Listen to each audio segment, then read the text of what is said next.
नमस्कार सबैलाई। म मूलत कोरोना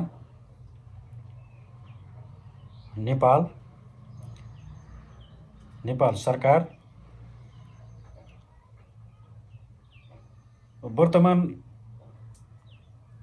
राज्य व्यवस्था योसँग जोडिएर थोरै कुराकानीहरू राख्ने अनुमति सम्पूर्ण न्यायप्रेमी देशप्रेमी नेपाली आमाबुवा तथा दाजुभाइ दिदीबहिनीहरूसँग चाहन्छु।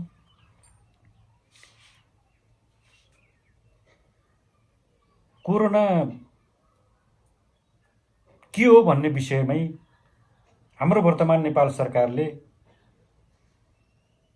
स्पष्ट कुराकानी अगाडि ल्याउन सकेन। कोही सुनिन्छ कोरोना चाहिँ भाइरस, कोही कसैले ब्याक्टेरियासम्म भन्न भ्याएको अवस्था।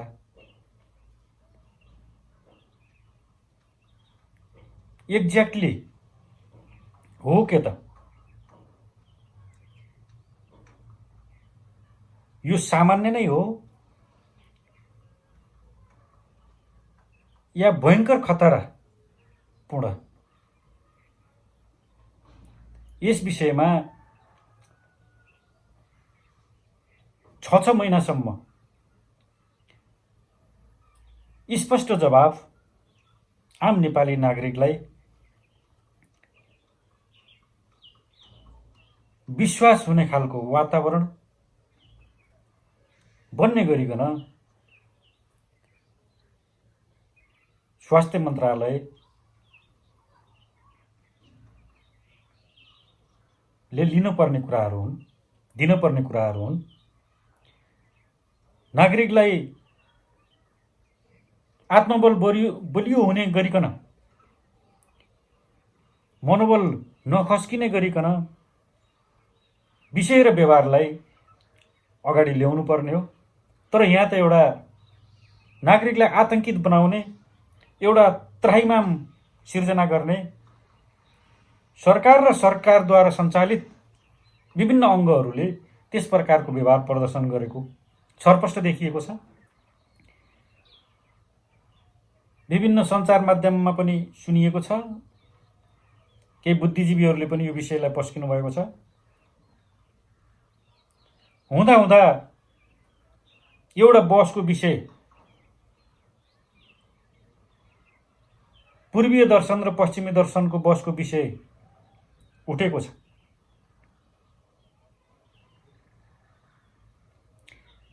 आयुर्वेद चिकित्सा पद्धतिलाई पुरै निस्तेज गर्न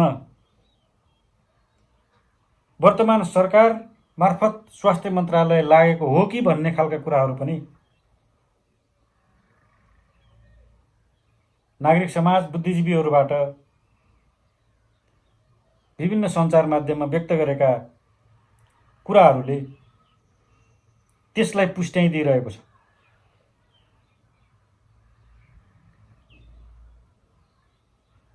हामीले लकडाउनलाई स्वीकारिरहेका छौँ, तर यसो भनिरहँदाखेरि, यसो गरिरहँदाखेरि नागरिक जीवनमा परेको असरलाई सरकारले कसरी एड्रेस गरेको छ त?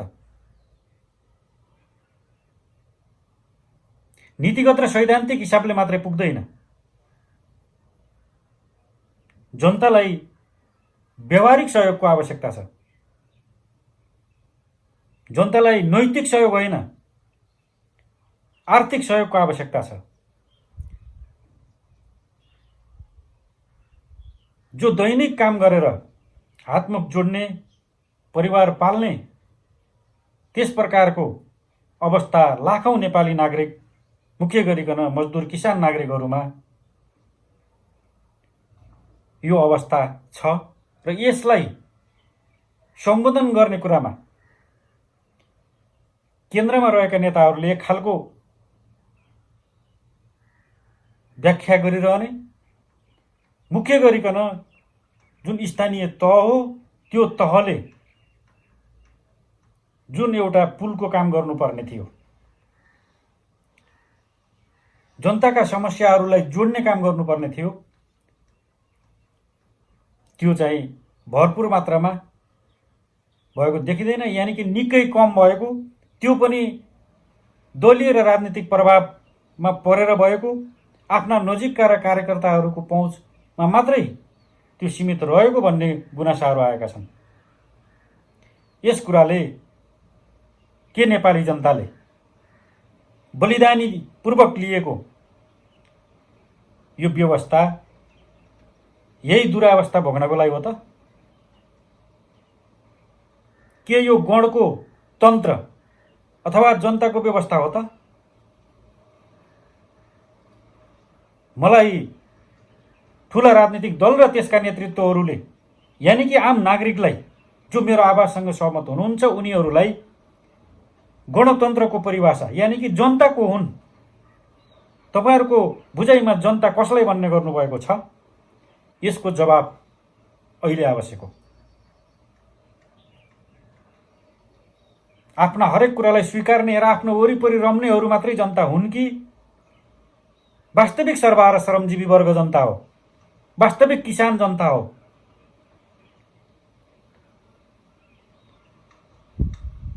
कोरोनालाई नाम दिएर, कोरोनालाई धरौटी राखेर, कोरोना भाइरसलाई पर्दा बनाएर पर्दा पछाडि भ्रष्टाचारको खेल खेल्ने र आफ्नै नितान्त व्यक्तिगत स्वार्थको लाइमरिमेटे गर्ने, पटकौं पटक महिनौदेखि बैठक बस्ने र राष्ट्रिय र जनताका मुद्दाहरूमा कुनै सम्बोधन, चासो, चिन्ता व्यक्त नहुने र आफ्नै पारिवारिक र व्यक्तिगत कुराहरूमा मात्रै समय खर्चिने यस प्रकारका दल र नेताहरूबाट आम नेपाली नागरिक अथवा आम मान्छेले के आश गर्ने?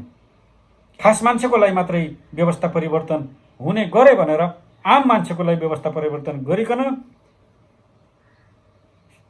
निकै वर्ष पछाडिको सङ्घर्ष र त्यागबाट गरिएको उपलब्धि भनेर परिभाषित गरिएको यो वर्तमान व्यवस्था टोटली फेलर भएको छ।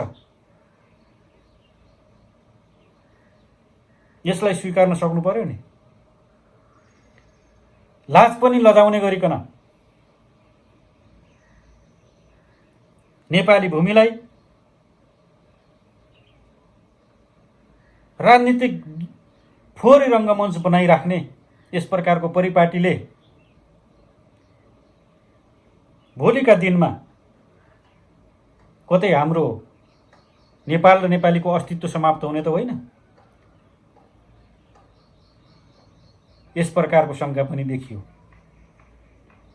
मान्छेहरू खान नपाएर भोकले मरिरहेका छन्। राजधानीमै त्यस प्रकारको लामा लस्कर दैनिक छ। विभिन्न सङ्घ संस्थाले उनीहरूलाई जनतन हातमुख जोडाउने कार्यमा हुनुहुन्छ। उहाँहरूप्रति हृदयदेखि सलाम गर्न चाहन्छु। सरकारमा रहेका र सरकार चान्स पायो कि मान्छेहरूलाई भरमको खेती गर्न चाहिँ पछि नपर्ने, तर व्यवहारमा थोरै पनि त्यो नदेखाउने, खुलुमखुला मिडियामा आइरहेका छन्। करोडौं अरबौंका भ्रष्टाचार भए, फलाना फलाना मान्छेहरू छन् भनेर किटानीका साथ व्यक्त भएका छन्। यी विषयहरूमा चाहिँ कहिले स्पष्ट जवाब सरकार र सरोकारवालाहरूबाट आएको छैन। धेरैले आशा गरेका वर्तमान कृषि मन्त्री, जो आफै राजनीतिक हिसाबले मुख्य गरिकन किसान वर्गको नजरमा गिर्ने काम भएको छ। लगन पछिको पतेके काम, खेतीबालीलाई टेवा पुग्ने हिसाबले मलको प्रयोग हुन आवश्यक छ र त्यो अब समय अवधि कटिसके पछाडि अब ल्याउने मलले अर्थ राख्छ कि राख्दैन? भर्खर मात्रै फेरि त्यससँग जोडिएका मान्छेहरूलाई कारबाहीको दायरामा ल्याउने भन्ने कुरा छ। त्यो सैद्धान्तिक र नीतिगत मात्रै हो या व्यवहारिक हुन्छ, त्यो पनि नागरिकले हेर्छन्। मन परि बोल्दै जाने, केही पनि नगर्ने, यस प्रकारको नैतिक हराम, नैतिक पतन नेतृत्वहरूबाट, नेताहरूबाट, दलबाट, राजनीतिबाट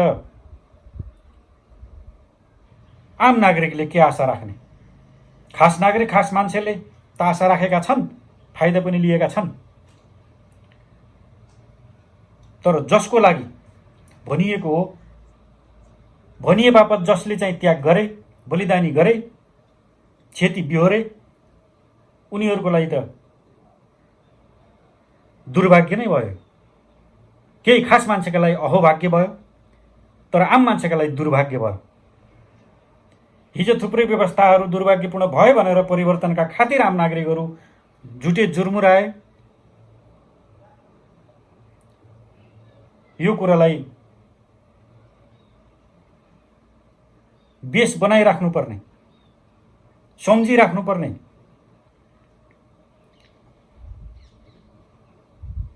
भोटको लागि मात्र गलत प्रकारले प्रयोग गर्ने र त्यो चुनाव जितिसकेर आफू ठाउँमा पुगिसके पछाडि सबलाई लात मार्ने, भुल्ने, बिर्सने, धोकाधडी, षड्यन्त्र, छलछाम, यस प्रकारको फटाइ अब नेपाली जनताले बुझिसकेका छन्।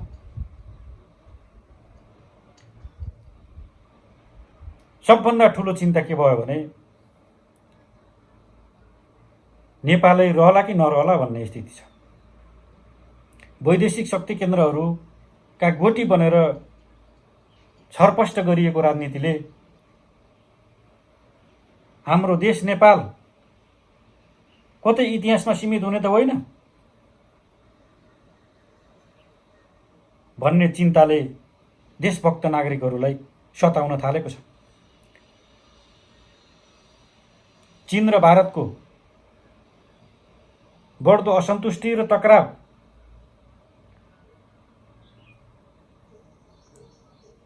ले युद्धको मोड लिँदै गरिरहँदाखेरि हामी बीचमा रहेका कमजोर संयन्त्रमा आधारित बनाइएका हामी नागरिकहरू त असुरक्षित हुन्छौँ नै, सँगसँगै हाम्रो देश पनि कतै असुरक्षित त हुने होइन, कतै गुम्ने त होइन भन्ने खालको भुटो, पिरलो, सुर्ता र चिन्ताले देशभक्त नागरिकलाई सताउन थालेको छ। त्यसैले यो सीमित मान्छे मात्रै मोटाउने, अझ भन्नुपर्दा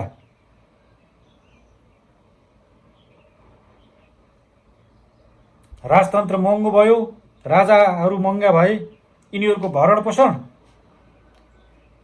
खर्चले नेपालको उन्नति, प्रगति र समृद्धि गर्न सकिन्छ भनेर स्वर्गीय जननेता मदन कुमार भण्डारीले बनेका व्यक्तहरू गरेका व्यक्त विचारहरू, अभिव्यक्तिहरूलाई आज कसरी परिभाषित गर्दै हुनुहुन्छ? व्यवहारिक हिसाबले तपाईहरूले भनेको यो ल्याएको गणतन्त्र झन महँगो भएन र? एउटा राज परिवार पालिने खर्चभन्दा राष्ट्रपति पालिने खर्च के कम छ त? के एउटा राजा फालियो, यहाँ दर्जनौं राजाहरू बनेका छैनन् त? के नेपाली जनताले राजतन्त्र फालेपछि यस्तै दुरावस्था भोग्न पर्छ भनेर तपाईहरुले आन्दोलनमा साथ, सहयोग र समर्थन गरेका हुन् त? त्यो त्याग र बलिदानी, शौर्यता, वीरता प्रदर्शन गरेका हुन् त? हिजोका व्यवस्थाहरूले बनाइदिएका कल कारखानाहरू, उद्योग धन्दाहरू कौडीको भावमा बिक्री गर्ने र त्यसलाई सञ्चालनमा नल्याउनको निम्ति यस प्रकारको व्यवस्थामा नेपाली नागरिक आन्दोलित भएको हो त? के तपाईहरुले हिजो आम नागरिकलाई समृद्ध नेपाल, सुखी नेपाली भोट बैंकमा नागरिकलाई बदल्नको निम्ति मात्रै गरेको हो त? हो जस्तो लाग्छ, किनभने होइन भन्ने ठाउँ तपाईहरुले राख्नु भएकै छैन। त्यसैले यस प्रकारको फटाइ दिगो हुँदैन, जनताले बुझिसकेका छन्। एक खालको टेररको रूपमा तपाईहरुले सिर्जना गरेको कोरोना महामारीको विषय यो एउटा सुनियोजित छ भन्ने कुरामा शङ्का गर्ने ठाउँ बनेको छ। माफ गर्नुहोला, मैले सिधै भन्न चाहे, प्रधानमन्त्री केपी शर्मा ओलीले कोही नागरिक भोकै मर्ने छैन। हाम्रो देशका जनावर, कीट पतङ्ग, चराचुरुङ्गीहरू त खाइरहेका छन् भने नागरिक खान नपाएर मर्दैनन् भनेर भनेको कुरो अहिले मिडियामा भाइरल भइरहेको छ, सोसियल मिडियामा।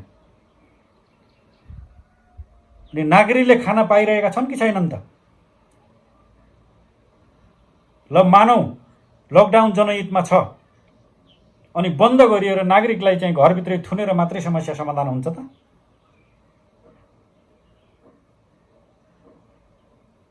नागरिकका समस्याहरूलाई पनि व्यवहारिक सम्बोधन हुनुपर्छ। नीतिगत र सैद्धान्तिक कुनै एउटा टेलिभिजनमा गएर अन्तर्वार्ता दिएर त्यहाँ फलाकेर हुनेवाला केही छैन। तपाईहरुका कार्यकर्तालाई फिल्डमा खटाउनुपर्छ। कार्यकर्ता भनेको काम गर्ने व्यक्ति हो, होइन भने त्यो कार्यकर्तालाई कार्यकर्ता किन भन्ने? भक्त भन्ने नाम राख्नुपर्छ, पिछलग्गु भन्ने नाम राख्नुपर्छ। हरेक कुरामा तोम शरणम गर्ने र गलत काम कारबाहीको विरोध कहिल्यै नगर्ने, त्यस्तालाई कार्यकर्ता होइन अन्धभक्त भन्ने त्यो खालको व्याख्या सबै राजनीतिक दलले पार्टीमा गराउनु पर्यो। त्यसलाई कार्यकर्ता भन्नुभयो।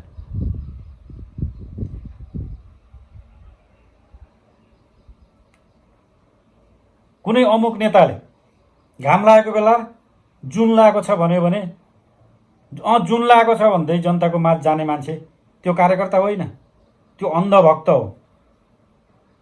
त्यसैले यस प्रकारका स्वार्थी अन्धभक्तहरूबाट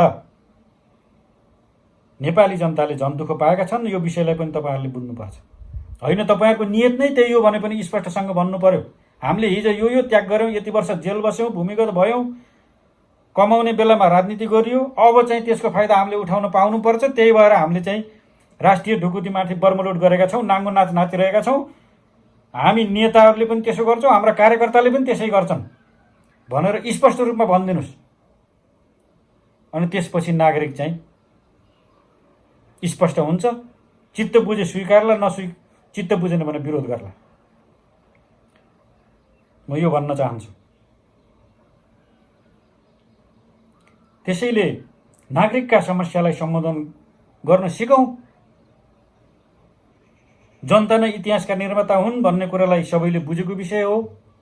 हिजो समर्थन गर्ने जनताले आज विरोध गर्न सक्छ, किनभने त्यस्ता सिम्पटमहरू काठमाडौँमा स्वयं देखिसकेका छन्। एकाध प्रहरी प्रशासन, सिङ्गो प्रहरी संगठनको विरोध हुने गरिकन म त्यो विरोध गर्न कदापि चाहदिन। एकाध व्यक्तिहरूले गरेका गल्तीहरू र तिनलाई नगरिएको सजाय, नगरिएको कारबाहीबाट आज इमानदार तल्लो तहका प्रहरी जवान साथीहरूको ज्यान जोखिममा परेको छ। किनभने नागरिकलाई यस प्रकारको उल्झनमा राजनीतिक दल र सत्ताधारी दलहरूले पारिरहँदाखेरि नागरिकभित्र एक प्रकारले विद्रोहको ज्वाला धम्किरहेको छ र त्यो ज्वालामुखी बेला बेलामा विस्फोट हुने सिम्पटमहरू देखिएका छन् र त्यो पछिल्लो घटनाक्रम पनि त्यो हो। नेपाललाई हरेक रूपले सिद्ध्याउने, आर्थिक, राजनीतिक, सामाजिक, शैक्षिक, सांस्कृतिक हरेक हिसाबले सिद्ध्याउने खेलहरू विगत केही वर्षदेखि हुँदै आए। मान्छेहरूलाई आफ्नो झुण्डभित्र समावेश गर्नको निम्ति, कुनै वैदेशिक शक्ति केन्द्रको स्वार्थपूर्तिका निम्ति विभिन्न नाराहरू दिने आश्वासन देखाउने गरेपछि त्यो आश्वासित भएर लागेका मान्छेहरूले आशा गर्नु स्वाभाविक हो। हिजो हामीले गलत गरेका हौं भनेर भन्न सक्नु पर्यो। होइन भने यस प्रकारको समस्या झेल्न पनि तयार हुनुपर्छ। समस्या सिर्जना गर्न मात्रै सक्ने, समाधान गर्न नसक्नेहरूले सिर्जना किन गर्ने? जनताका समस्याहरूलाई सम्बोधन गर्न सकिन्न भने ती समस्याहरू उठाउँदै किन हिँड्ने? म यही कुरा विगतमा पनि भनेको छु र अहिले पनि भन्न चाहन्छु। हरेक कुराहरू नागरिक र देशको हितमा हुनुपर्छ। आम भ्रष्टाचारीहरूलाई माफी होइन, काफी कारबाही हुनुपर्छ, हदैसम्मको कारबाही हुनुपर्छ। कारबाही गर्ने निकायहरूमा फेरि आफ्नै राजनीतिक पहुँच बनाइराख्नु हुँदैन।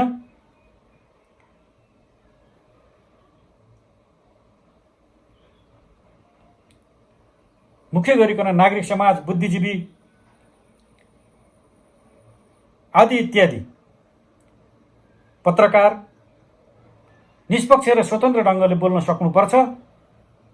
कुनै पैसामा बिकेर वास्तविक समस्यालाई नउठाउने, आवश्यकतामा ध्यान नदिने र अनावश्यक विषयमा मात्रै सुगारेटाइ गर्ने, व्याख्या गर्ने, व्याख्या पनि अपव्याख्या गर्ने, त्यस प्रकारले राज्य बलियो हुँदैन र राज्यवासीहरू पनि बलियो हुँदैन। त्यसैले नागरिकको आर्थिक अवस्था बलियो नभइकन राज्य बलियो हुन सक्दैन। आम नागरिकको आर्थिक प्रणालीमा परिवर्तन नल्याइकन खास मान्छेहरूले आफ्नो आर्थिक अवस्था मजबुत गराउँदैमा राज्य बलियो हुँदैन, व्यवस्था बलियो हुँदैन। घाँस बास कपास स्वास्थ्य शिक्षा आदि इत्यादिका कुराहरू 100औं वर्षदेखि उड्दै आए। यो व्यवस्था ल्याएपछि सम्बोधन हुन्छ भन्ने गराइयो, मान्छेहरू त्यसमा आशावादी भएर लाए। नेपाली जनताको भावनामाथि पटक पटक खेलवाड गर्दै आइयो। त्यसले गर्दाखेरि वर्तमान व्यवस्था र अवस्था, वर्तमान व्यवस्थामाथि शङ्का गर्ने ठाउँ छ र यो व्यवस्था दीर्घ रहन्छ भन्ने लाग्दैन। यो व्यवस्था दीर्घ रहिरह्यो भने फेरि नेपाल राष्ट्र नै नरहने हो कि भन्ने खालका आशंकाहरू देखिएका छन्। यस प्रकारले कुनै पनि क्षेत्रमा नियुक्त गरिँदाखेरि त्यस्तो ठाउँमा मान्छेको दक्षता र क्षमतालाई केन्द्रमा राख्नुपर्छ। त्यहाँनिर राजनैतिक त्यागको कुरोलाई जोडिनु हुँदैन। राष्ट्रिय सुरक्षाका कुराहरूमा पछिल्लो पटक चाइनिज एम्बेसी र 15 लाखको विषय आएको छ। देशका आन्तरिक कुराहरू कुनै एउटा राजदूतलाई लगेर बुझाउने कुराहरू यो निकै दुःखद पक्ष छन्। यस्ता कुराहरू हिजो इन्डियामा पनि भए, महेन्द्रका पालामा पनि त्यस प्रकारले काम गर्ने व्यक्तिहरू थिए, पढेका छौँ, सुनेका छौँ र उनीहरूलाई तुरुन्तै कारबाही हुन्थ्यो। यस प्रकारले राष्ट्रिय सुरक्षामाथि खलल पुग्ने हिसाबले नितान्त राष्ट्रका आन्तरिक विषयहरूलाई बाह्य मुलुकहरूसँग र उनका एजेन्टहरूसँग सम्प्रेषण गर्ने दलालहरूलाई देशद्रोहको मुद्दा लगाएर नेपाल राष्ट्रबाटै बहिष्कृत गरिनुपर्छ, निकालिनुपर्छ र त्यस प्रकारका सजायहरू 1-2टा गर्नुस् अनि मान्छेहरू ट्र्याकमा आउँछन्। पछिल्लो पटक राजनीतिक दल र फेरिएका व्यवस्थाहरूले नागरिक सम्बोधन नहुँदाखेरि अब एउटा विकल्प भनेको सेनाले सत्ता लिए हुन्थ्यो भन्ने खालको कुरा पनि छ। मान्छेहरू आत्तिएका छन्। त्यो एउटा नागरिकमा सिर्जित भएका विषयहरू, कुण्ठाहरू हुन्, व्यक्त भइरहेका छन्। त सेनाले सत्ता लिँदाखेरि पनि कुनै वैदेशिक शक्ति केन्द्रबाट परिचालित भएर गर्यो भने त्यो झनै ठुलो दुर्भाग्य नेपाल र नेपालीको लागि र स्वयं सेनाको लागि पनि हुन्छ। यदि त्योभन्दा बाहिर रहेर राष्ट्रियता र स्वाभिमान, नेपाली सार्वभौमिकता आदि इत्यादिलाई केन्द्रमा राखेर यो माटोको कसम खाएर यहाँका नेपाली देशभक्त देशप्रेमी नेपालीहरूको शपथ खाएर, माटोको शपथ खाएर यदि त्यो गर्न चाहन्छ र बदमाश र देशका धमिराहरूलाई ठेगान लगाउन चाहन्छ भने त्यसमा चाहिँ मेरो समर्थन रहनेछ। तर हामीले सुनेका छौँ दासढुङ्गा हत्याकाण्ड, दरबार हत्याकाण्ड आदि इत्यादिमा कोही न कोही सेनाका मान्छेहरूका कुराहरू पनि जोडिए। त्यो अन्तर्वार्ताहरू सुनेका छौँ। यसको जवाब तिनै अन्तर्वार्ताबाट उहाँहरूले आवश्यक ठान्नुभयो भने आफै सुनेर लिनुपर्ने हुन्छ। तर सुनिएका विषयहरूमा प्रतिरोध नहुँदाखेरि जति पनि विश्लेषकहरूले विषयहरूलाई उठाएका छन् ती विषयमा कुनै चासो चिन्ता र विरोध नहुँदाखेरि उहाँहरू त्यसमा संलग्न हुनुहुन्छ, उहाँहरूको कमजोरी हुन् भनेर अन्न खाने नागरिकले बुझ्छ। मैले पनि त्यही तरहले बुझेको अवस्था हो। होइन भने उठाइएका विषयहरूमा प्रतिवाद हुन सक्नु पर्यो। नसके पछाडि कमजोरी पक्कै रहेछ र स्वीकारिएको छ। मौनम स्वीकृति लक्षणम भन्छ नि, नबोलेर स्वीकार्ने भन्ने त्यो हो। त्यसैले देश र जनताप्रति उत्तरदायी हुने सरकार, उत्तरदायी हुने व्यवस्था आवश्यक हो। नेपालमा नेपालकै किसानहरूले उत्पादन गरेका फलफुल र तरकारीले बजार व्यवस्थापनको समस्या झेलिरहेका छन् र उनीहरू ठाउँको ठाउँ उहीँ कुवाएका छन्, उहीँ फ्याँकेका छन्, फालेका छन्। त्यस्तै अन्य उत्पादनहरू छन्। नेपालका सृजनशील र श्रमशील नागरिकहरूलाई ऊर्जा दिने गरिकन कार्यरूप प्रदान गर्न सक्नु पर्यो। नेपाली नागरिकले गरेका उत्पादनहरूलाई कोरोना आतंकको डर, दुनियाँ दिवाना देखाएर यातायात आदि इत्यादि के मञ्चन गर्न सकिन्छ गरेर चाहिँ उनीहरूको लगानीसम्म पनि निस्तेज पारिदिने स्थिति सिर्जना गर्ने, अनि भारतबाट अरबौँको तरकारी चाहिँ नेपालभित्रै रहने, यस प्रकारले खालि विदेशीहरूलाई मात्रै टेवा पुर्याउने क्षेत्रमा केन्द्रित किन हुने भन्ने कुरा हो। नेपाललाई कृषि प्रधान देश भन्ने अनि यहीँका कृषि उपजहरूलाई टेवा दिने, प्रयोगमा ल्याउने, त्यसको व्यवस्थापन मिलाउने कुरामा चासो चिन्ता खोइ। चासो चिन्ताको कुरा गर्दा नीति र सिद्धान्तका नै कुराहरू जोडिन्छन्। त्यो लिखतमा छन् होला, तर त्यसलाई मानिँदैन। व्यवहारिक हुनु पर्यो, व्यवहारमा उत्रिनु पर्यो। व्यवहारिक प्रयोगको खाँचो हो।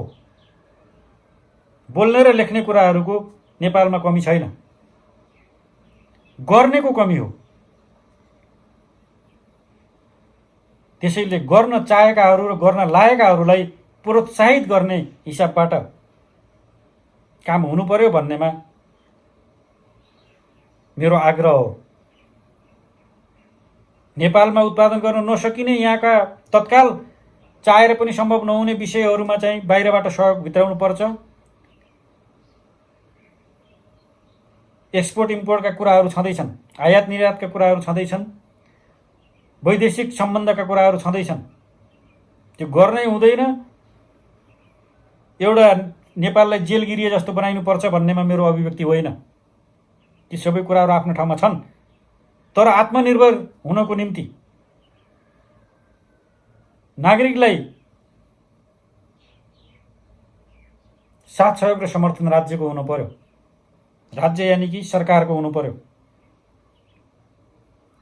भन्नेमा मेरो जोड हो। त्यसैले लकडाउनलाई लम्ब्याउँदै मात्रै जाने र नागरिकलाई थुन्दै मात्रै जाने प्रक्रियाले एउटा अप्ठ्यारो रूप सिर्जना गर्न सक्छ।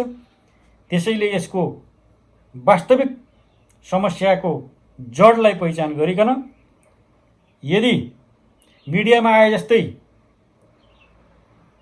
वैदेशिक औषधिको प्रयोग र त्यसबाट आउने कमिसनलाई केन्द्रमा राखिने उद्देश्य सहित केहीको मिलेमतमा यस प्रकारको कार्य भएको छ भने यसले भोलि अप्ठ्यारो स्थिति सिर्जना गर्न सक्छ। त्यसको निम्ति नेपाल सरकार मार्फत सरोकारवालाहरूले यो विषयलाई स्पष्टसँग अगाडि ल्याउन जरुरी छ र नागरिकका तात्कालिक आधारभूत समस्याहरूमा व्यवहारिक खटनपटनको आवश्यक छ। नीतिगत र सैद्धान्तिक विषयले पुग्दैन। व्यवहारिक रूपमा त्यसलाई वर्तमान सरकार र सरकारवालाहरूले आफूलाई प्रदर्शन गर्न सक्नु पर्यो र गर्नुपर्छ। नागरिकप्रति उत्तरदायी हुनुपर्छ। देशै नरहे, जनतै नरहे, तपाईँहरूको राजनीतिक दल किन र केका लागि? यो पनि एउटा प्रश्न छ। यही भन्दै सबैलाई देश र जनताप्रति उत्तरदायी हुनको निम्ति हार्दिक आग्रह गर्दै यो एउटा देशलाई माया गर्ने नागरिकको आवाजलाई तपाईहरूको कणकणमा पुगोस् र यसले एक हदसम्म यो आवाज एउटाको मात्रै नभएर केहीको हुन सक्छ भन्ने सोच तपाईहरुमा सिर्जित हुँदै नागरिकको समस्या सम्बोधनमा, नागरिकले बिहोर्न परेका अप्ठ्याराहरूमा, जटिलताहरूमा त्यस प्रकारको गाँठो फुकाउँदै देश र जनताप्रति उत्तरदायी हुँदै भ्रष्टाचार, अझ मूलत नीतिगत भ्रष्टाचार, यी विषयहरूबाट मुछिएका मान्छेहरूलाई कारबाही गरेर सरकारप्रति र व्यवस्थाप्रति जनविश्वास सिर्जना गर्नको निम्ति अनुरोध गर्दछु।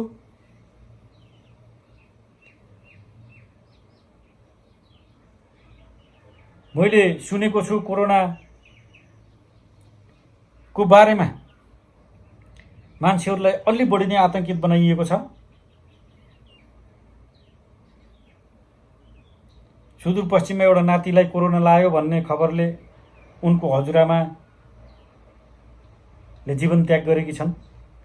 यस्तै तराईका विभिन्न ठाउँहरूमा त्यो भएको छ। यी घटनाहरूलाई पनि मूलधारका मिडियाहरूले अगाडि ल्याउन सक्नुपर्छ।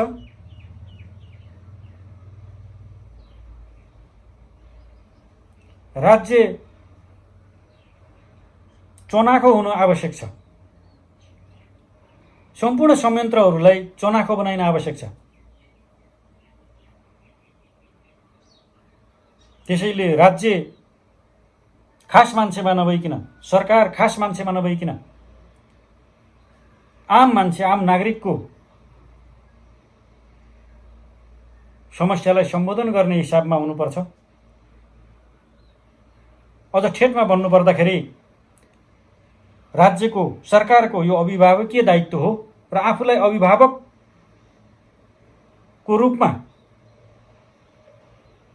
नेपाली जनजनले मान्न सक्ने त्यस प्रकारको विश्वासको वातावरण बनाउनु पर्छ। त्यो नीतिगत रूपमा मात्रै होइन, व्यवहारिक रूपले मात्रै त्यो हुनेवाला छ। नीति सिद्धान्तका कुराहरू खाँदा खाँदा नेपाली नागरिकले पचाउनै नसकेर अल्सर भइसकेको छ। अब क्यान्सर हुने र यस प्रकारको फटाई राजनीति सिद्धिने, क्यान्सर भएपछि अलमोस्ट सिद्धिने भन्ने नै बुझौँ, त्यस प्रकारको स्थिति बन्दैछ। जनताले जनताद्वारा जनताकै लागि गरिएका व्यवस्था भनेर परिभाषित गरिने, तर व्यवहारमा फिटिकै छैन।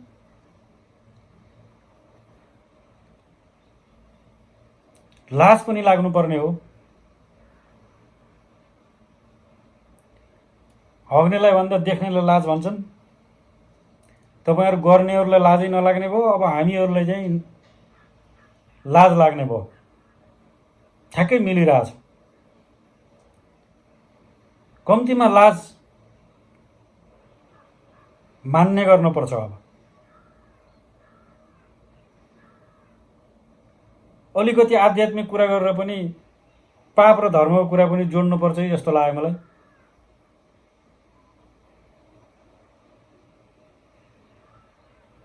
पाप भन्ने कुरा अनैतिकता र धर्म भन्ने कुरा नैतिकता भन्ने लाग्छ मलाई।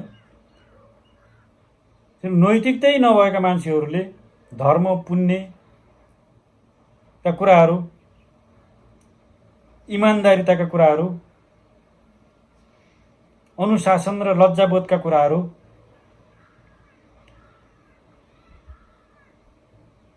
उनीहरूको दिमागमा ठाउँै पाउँदैन, त्यो मेटिसकेको हुन्छ।